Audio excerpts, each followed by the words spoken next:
Week 12, Rhetoric Level. Rhetoric Level students should be able to explain who opposed FDR and his policies and why.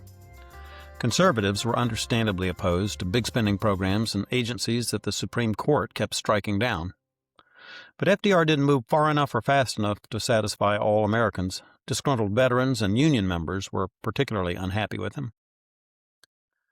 It's fascinating to compare and contrast Hitler with FDR. Even the biggest fans of FDR have to admit there are some sobering similarities, as we briefly noted in the overview. But even FDR's biggest critics have to admit that a free people freely chose Roosevelt, largely because he offered hope and help to a nation in need. Germany took up a totalitarian police state under Hitler. By contrast, America's experiment in self-government survived FDR. We have 2 full pages on family, church, and state in the Rhetoric Level discussion outline. The Bible teaches that each of these institutions was established by God. Genesis 2 and related passages explain where families come from.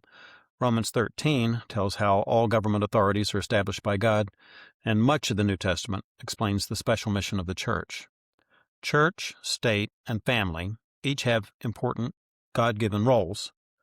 Most Americans would agree that churches should preach the gospel and government should enforce the law. The church has a special duty to the poor. As the book of James says, this is true and undefiled religion, to minister to widows and orphans in their distress. God gave the family a unique role. It's the institution that brings new life into the world and helps children learn how to participate in society.